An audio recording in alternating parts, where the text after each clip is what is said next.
ఓం శ్రీ గురుభ్యో నమః. ఉజ్జయిని కాళీ. ఉజ్జయిని కాళీని గూర్చి ఒక అద్భుతమైన కథ ప్రచారములో ఉన్నది.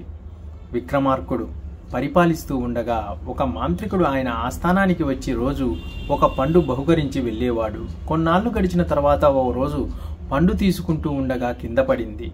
పగిలిన పండులో నుంచి ఒక రత్నం క్రింద పడింది. పరిశీలిస్తే అన్ని పండ్లలోనూ విలువైన రత్నాలున్నాయి. ఇంత విలువైన కానుకలు ఎందుకిస్తున్నారు అని విక్రమార్కుడు ఆ యోగిని అడిగాడు. ఇతరులు సాధించలేని ఒక పని మీరు నాకు చేసి పెట్టాలి అని ఆ యోగి కోరగా సరేనన్నాడు. విక్రమార్కుడు చతుర్దశి నాడు అర్ధరాత్రి వేళ ఆ మాంత్రికుడు విక్రమార్కుని కాళీ ఆలయానికి తీసుకుని వెళ్ళి కాళీ పూజ చేసి శ్మశానంలో ఒక శవం చెట్టుకు వేలాడుతూ ఉంటుంది. దానిని తీసుకురావలసింది. మధ్యలో శవాన్ని దించకుండా మాట్లాడకుండా మౌనంగా ఉండాలి అన్నాడు. ఆ నియమాన్ని అంగీకరించి విక్రమార్కుడు శ్మశానానికి వెళ్ళాడు. ఆ శవాన్ని తెస్తూ ఉండగా దానిని తిరిగి సమాధానం తెలిపి చెప్పకపోతే తల పగులుతుంది అన్నాడు. ప్రతిభావంతుడైన రాజుకు జవాబు తెలుసు కనుక మళ్ళీ శ్మశానానికి వెళ్ళటం, మళ్ళీ శవాన్ని తేవటం, శవం కథలు చెప్పటం, ప్రశ్నలు వేయటం ఇవే బేతాళ కథలుగా ప్రసిద్ధి చెందినవి. చివరకు ఒక కథలో జవాబు చెప్పలేని ప్రశ్న బేతాళుడు వేయటం, రాజు జవాబు చెక్కలేక మౌనముగా ఉండటం జరిగింది. అప్పుడు బేతాళుడు ఆ మాంత్రికుడు దుష్టుడని, ఓ మహాసిద్ధి కోసం నిన్ను కాలికి బలి ఇవ్వాలనుకుంటున్నాడని, ఆ పనిని నీవే చేసి ఆ మాంత్రికుని బలి ఇచ్చి ఆ సిద్ధశక్తిని పొందమని చెప్పాడు. విక్రమార్కుడు ఆ పనిచేసి కాళీ వరము వల్ల 1000 ఏళ్లు రాజ్యం పరిపాలించే వరాన్ని పొందాడు. బేతాళుడు ఆయనకు వశుడై యావజ్జీవితము సేవించాడు. తీవ్ర సాధనల ద్వారా కాళీ భక్తులు మహాశక్తులు సాధించేవారనటానికి ఈ కథలు ఉదాహరణలు. నా చిన్నతనంలో ఓ కాళీ సిద్ధిని గురించి మహామహిమాన్వితమైన ఓ కథ విన్నాను. కొత్తగా పెళ్లి అయిన ఒక కుటుంబంలో భర్తను దురదృష్టవశాత్తు ఒక మహాభూతం ఆవహించింది. ఇవి 3 రకాలు: బలికాములు, రతికాములు, హంతుకాములు అని చెప్పబడినవి. మనుష్యులకు కొందరు బలుల కోసం, కొందరు చంపటము కోసం, కొందరు కామతృప్తి కోసం ఆవహిస్తారు. ఈ నవదంపతులలో భర్తను ఒక కామపిశాచి ఆవహించింది. పగలంతా మామూలుగానే ఉండేవాడి వరుడు రాత్రివేళ భార్యతో భయంకరమైన రతి చేసేవాడు. ఆ పిల్ల తట్టుకోలేక, ఆ రతిహింస భరించలేక అల్లాడిపోతున్నది. తన కుమార్తె కృషించటానికి కారణము తెలియని తల్లిదండ్రులు ఈ మాంత్రికుని ఆశ్రయించారు. అతడు ధ్యానంలో విషయం గ్రహించి ఓ తాటాకుపై ఏదో వ్రాసి ఆ బాలిక సోదరుని పిలిచి రాత్రి శ్మశానానికి ఒక్కడికే వెళ్ళి నేను చెప్పినట్లు చెయ్యి అన్నాడు.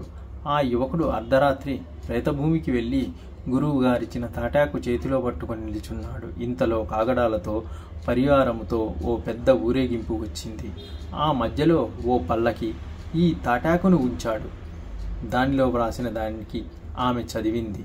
పల్లకి ఆగింది, ఊరేగింపు ఆగింది. ఆమె ఒక భటుని పిలిచి ఏదో చెప్పింది. వాడు కాసేపట్లో ఒక భూతపురుషుని లాక్కొచ్చాడు. ఆమె వానిని గద్దించి, ఏమిరా, పలానా కుటుంబంలో వ్యక్తిని ఆవహించి అతని భార్యను రతిహింసలు చేస్తున్నావట అని వానిని చెరసాలలో బంధించమని ఆజ్ఞాపించింది. భటులు వానిని లాక్కొని వెళ్లారు. చూస్తుండగానే ఒక్క క్షణంలో అంతా మాయమైంది. ఈ యువకునకు దిగ్భ్రాంతి కలిగింది. జాగ్రత్తగా ఇంటికి వచ్చి జరిగింది పూజాగృహంలో కూర్చొని ఉన్న మంత్రవేత్తకు విన్నవించుకున్నాడు. పిశాచ బాధ తొలగి మర్నాటి నుంచి ఆ దంపతులు హాయిగా కాపురం చేసుకుంటున్నారు. కాళీ ఉపాసకుల శక్తులు ఈ విధంగా భాసిస్తున్నాయి. వంగదేశములో కాళీ సాధన అధికంగా ఉంది. సుప్రసిద్ధమైన కలకత్తా కాళికను వామాచార మార్గంలోనే పూజిస్తారు. అక్కడ ఇప్పటికీ జంతుబలులు బాగా జరుగుతూనే ఉంటాయి. నరబలులు కూడా జరుగుతాయనేవి ప్రతీతి. ఏదైనా అక్కడి వాతావరణం, అక్కడి పూజారుల ప్రవర్తన అన్నీ దారుణంగానే ఉంటాయి. సరే, దానికేమి, అదొక చిన్న అంశం. ఇక రామ్ ప్రసాద్ అనే కాళీ భక్తుడి గురించి ఎన్నెన్నో కథలు వ్యాపించి ఉన్నాయి. ఆయన 12 సంవత్సరాలు నిరంతర మద్యపానం చేస్తూ పంచకపాలమాసనం మీద కూర్చొని కాళీ మంత్ర సాధన చేశాడు. తత్ఫలితంగా కాళీ సాక్షాత్కారం కావటం, మంత్రమే కాక వారి ఇంట్లో చిన్నపిల్లలాగా ఆ దేవత తిరుగుతూ ఉండేదట. ఆయన నులక మంచం అల్లుతూ ఉంటే రెండో వైపు ఆయన కూతురులాగా కూర్చొని తాను అల్లుతూ నులక ఆయన చేతికి అందిస్తూ ఉండేదట. రామప్రసాద్ గొప్ప కవి, వాగ్గేయకారుడు. ఆయన రచించిన, పాడిన పాటలు ఇప్పటికీ ప్రాచుర్యంలో ఉన్నాయి. ఈనాడు జగత్ ప్రసిద్ధుడైన రామకృష్ణ పరమహంస తన సాధన వేళ రామప్రసాద్ పాటలే పాడుకునేవాడు. పరమహంస కూడా 12 సంవత్సరాలు కాళీ సాధన చేసి ఆమె యొక్క పరిపూర్ణమైన అనుగ్రహాన్ని పొందాడు. కాళీదేవి ఆయనతో మాట్లాడేది, ఆయన నైవేద్యం పెడితే తినేది. సాధనా కాలంలో పగలు దక్షిణేశ్వర కాళీ గుడి పూజారిగా మడికట్టుకొని ఆచారబద్ధమైన పూజలు చేస్తూ రాత్రి వేళ అక్కడికి దూరంగా ఉన్న శ్మశానంలో అమలక వృక్షం కింద పంచకపాలాసనంపై దిగంబరుడై కూర్చొని తపస్సు చేసేవాడు. ఆ కఠోర తపస్సు ఫలించింది.